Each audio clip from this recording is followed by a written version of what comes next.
কত জায়গা দিয়ে জল খাচ্ছি।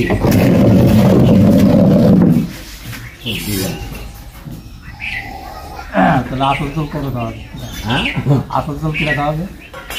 আসল জল মানে স্বর্গে। আসল জল না, কার হাতে পাওয়া যায় না? গঙ্গার জল নাকি? মারা গেলে জলটা খাবো, জলটা কে যে দিবে বলাই যাবে না। শেষকালের জল, তাই শেষকালের জল তো ওই জলটা কে যে দিবে বলাই যাবে না। যেটা আছে বলে বেটাই দিবে, এটা বলা যাবে।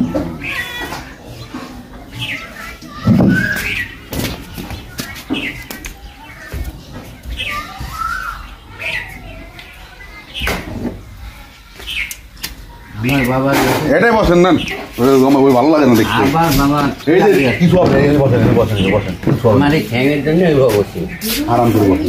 বসেন, ভালো দেখা যায়নি, সবাই আমরা চেয়ারে আছি। আমি এইভাবে বসলে একটু আরাম পাই, মানে ভ্যান কাজ করি করি আমার একবারে ভ্যানের কাজে কষ্ট আছে, ভ্যানের কাজে খুব কষ্ট। সব কাজে কষ্ট, কোন কাজে কষ্ট নাই বলেন? কষ্ট ছাড়া কমবে কাজে। কাজে যদি কষ্ট না থাকে তাহলে কি কেউ কাজ করতো? ভ্যান কাজটা গাদার খাটি, কোনো খাটনি নেই।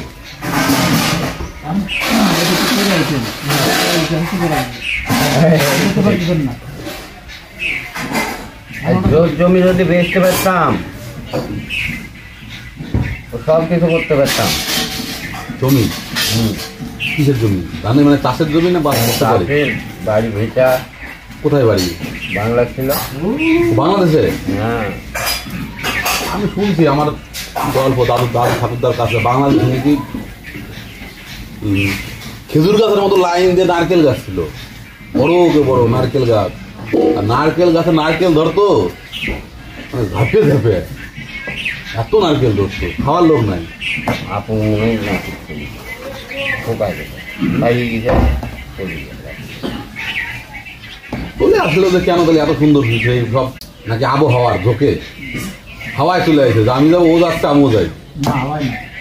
এখনো তো হিন্দুরা আছে বাংলাদেশে, আছে ওরকম নাই। আমার দেশটা ধরে এই দেশে এখানে ভালো আছে, বাংলায় ভালো নেই, অত্যাচার হয়। 24 অত্যাচার হয়। বাংলাদেশও সেরকম। হ্যাঁ, এখন যেরকম আছে বাংলাদেশ, এখন যেরকম আছে যদি তখন সেরকম থাকতো কিনা, এটাও বাঙালি আসতো না। না, কেউ আসতো না। আমার বাপ কাকারা তো চলে আসলো সেই গোলাগুলিতে, 71-এর গোলাগুলি, তার গেলই না সম্পত্তি গুলি মারা। আমাদের এই বিনয় ভাই পটলের বড় কার বাবা বলতে হবে আমাদের বাড়ি কি ছিল, 30-40 টাকা আগে থাকতো।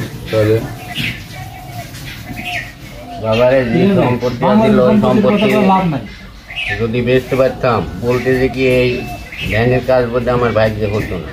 এখন বাড়ি কোথায়? বাড়ি হরিদাসপুর। আপনার ছেলে মেয়ে? ছেলে থাকার থেকে না থাকা অনেক ভালো। এইটা কেমন কথা? ছেলেই তো স্বর্গ, ছেলেই স্বপ্ন, সব কিছুই তো ছেলে মেয়ে। ওই স্বপ্ন করেছিলাম, স্বপ্ন করে আমার বিপদ কি ছেলে কি করে?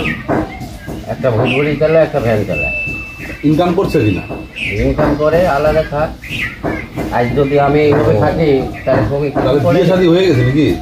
বিয়ের সাথে হওয়া আবার নাতিপুতির আবার বিয়ে হয়ে গেল, তাহলে আপনারা দেখে না, এটা তো খুব অন্যায় কাজ। তাহলে ছেলে থাকি কি আমার লাভ করে? মেয়ে একটা আছে, যখন আসছি শ্বশুর বাড়ির থেকে বুড়া বাইন্ডিলে আসছে, ছেলের থেকে মেয়েই ভালো। আবার খাওয়া দাওয়া বাজার সদাই করে খাওয়া দাওয়া দেখা যাচ্ছে পকেটে আবার যাওয়ার সময় 500 টাকা ঢুকাই দেওয়া গেল। আর ওখানে গেলে কিছু না হলেও 2 রাত 3 রাত আমি তো থাকি, আসতে দেবিনি, বেরিয়ে আসি। ছেলে দেখে না, বেটার ওদের দেখে না, বাপ পূজার বিষয় আছে। ছেলে যদি বলে যে আমার বাপ মা ছাড়া আমি কিছু করিনি, বইয়ের 7 দিন আইসে বউ উত্তর করে, হ্যাঁ কিছুটা তো আছে। এইটি বুঝতে হবে বাবা। আজকালকার মেয়েরা বলে যাও বাবা, তোমার বাবা নিয়ে সংসার করা, আমি চললাম। এই তো কথাই এটা, বাবা তোরা তোর মনে খা, আমার মনে হয় লোক বোঝা উচিত আমার ছেলে আমার বিয়ে করার পরে আমার দিক কিন্তু তার আমার দিক দৌড়াবে না, বেটার বোর দিকে দৌড়াবে, ঠিক আছে? তাহলে আমাকে ওইভাবে থাকতে হবে। তা আপনার কোনো দোষ ত্রুটি নাই তো? আবার অনেক ক্ষেত্রে হয় এরকম যে আমার বাবা মার দোষ দোষ না, থাকে, আমার দোষ ছেলেরা আলাদা বেটাকে করে। দোষ দিয়ে পার হয়ে যায়। কি আরে বাবা। আমি তো মানে এইভাবে বলতেছি যে এমন তো হতে পারে যে অনেক ক্ষেত্রে বাবা মার দোষ থাকে, খালি ছেলে বেটার বউ দোষ দিলে কিন্তু হবে না। আমার দোষ আগের থেকেই দোষ। এইটা হচ্ছে প্রাচীন কথা। আমি তো সর্বদোষী, আমি মহাপাপী, এটা বললে হবে না। কোন রাস্তায় যাবো বলো? দেখা যাচ্ছে যে ছেলে বেটার বউ চাইছে এরকম, একটু মেনে নিলাম, একটু মেনেই নি, তাদেরই তো সংসার, আমার তো চেষ্টা এক নাম করবো, কীর্তন করবো, দুটো খাবো, এই তো বাবা নাতি পুতি লিয়ে ঘুরবো। না দিব দিনে আমি আর কিছু পারবো না। এইটুকু যদি কথা থাকে ছেলের কাছে যে তোর সকাল বিকাল 2 বার খাবো, তোর নাতি তোর ছেলে বেরিয়ে ঘুরবো আর কীর্তন করবো। আমি দেখি কি আমার বাড়িতে এই যে আমি একটু কথা কই, আমি কিচ্ছু করি না, তারপর তো না কথা বলে দেখি কথা বলা যাবে না, যা কিছু করুন, তাও ওটাই মানে কি ভালো দেখতে। তুই বললে খারাপ, বললে খারাপ, না বললে তুই ভালো। না বললে তুমি ভালো, তুমি যা চেষ্টা করছো যে ই করছো ই করছো সব ঠিক আছে, ঠিক আছে? বলতে গেলে কিন্তু কিছু সময় বলতে হয়। তবে এটাও ঠিক আছে, বেটার বউ তো তারপরে ছেলে মেয়েদের যেহেতু বাবা মা গার্জেন আছে, একটু মানিয়ে নিয়ে মানে তার কথা তার কাছে জিজ্ঞাসাবাদ করে চলাটা উচিত। ধৈর্য থাকা লাগবে বাবা রে। আমার যে আমার বাবা এখানে আছে, তাহলে বাবা যাবো নিচে এখানে। মানুষের শরীর আমারও 5 বার শুনতে শুনতে একবার উত্তর দিলাম, তাহলে আমি ভালো হইলাম? তাহলে আপনিও ভালো না, আমিও ভালো না। প্রত্যেকটা মানুষই এরকম। 5 বার যদি তোমার কোন রাস্তায় যাবো? আমাদেরকে আগেকার নিয়ে চলে তো তার এখনকার নিয়ে চলতে এক না, ঠিক আছে? যে খাচ্ছে সে খেয়েই যাচ্ছে, ঠিক আছে, হ্যাঁ। আর যে বলতেছে তার আর কাপিয়ে দিচ্ছে না, ঠিক আছে? ওই কথাই বলে তখন ওই মেয়ে ছেলেটা বলবে না তোর বাপ মানলে তুমি খাও, আমি চললাম, বেটাকে বেড়ে দেবে। ওই 2টি যদি আমার আরো মেয়ে হতো না, ও আমি 15 দিন আর আমি কাটাতে পারতাম। ওই যে বংশের প্রদীপ এটা লাগে বেটা, তাই বেটা বেটার জ্বালা পর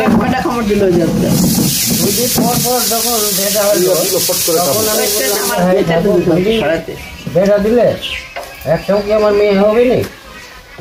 যাই, কি বলছিলেন নাকি দোকানদার? দোকানদার করতে যেসব ছবি লাগবে আমাকে বলতে হবে, না বুঝলি তো আমি না শুনে তো খুব পাঠাবো। ফোন করছিল? হ্যাঁ, ঠিক আছে, আমাদের তো আমি মিষ্টির সাথে কথা বলবো। কথা বলতে হবে, এই খুলে নেবে সেই করবে। টাকা পয়সা কথা চাইছিল নাকি? টাকা পয়সা কথা বললো? হ্যাঁ, কি বলে? টাকা পয়সা তো রাখছি, কি বলছে? টাকা পয়সা আপনার নিতে তো বলছে, ফিল্ম নিতে দিয়ে দেবেন তাই তো? কত ফিল্ম দিছে? না দিতে দেয়নি, আমার দিতে দেয়নি, সেটা আমি লাভ ফিল্ম না দিলে কেমন টাকা হবে এখানটায় আপনার? কি আছে আর কি আছে, আমরা তো এই দিলে দিব, না দিলে আমিও মানে কাজ করি। আমার পরে নাতি নাতি বড়টা 2টা, বড় ছেলে 2টো ছেলে, একটা ছেলে, আর ছোট ছোটটার একটাই ছেলে। সুখের সংসার কিন্তু অসুখ নেই। আর মেয়ের ঘরে একটা মেয়ে একটা ছেলে, ঘরে অসুখ নেই, কারো অসুখ নাই, জোর ঝামেলা। নেশা টেশা করে না তো? হ্যাঁ, নেশা টেশা করেনি? না না, ও নেশা করে না। নবাব মানুষের ঘরেই অশান্তি। ওরে বাবা, আমার ভাইটি আছে যদি নেশা করে,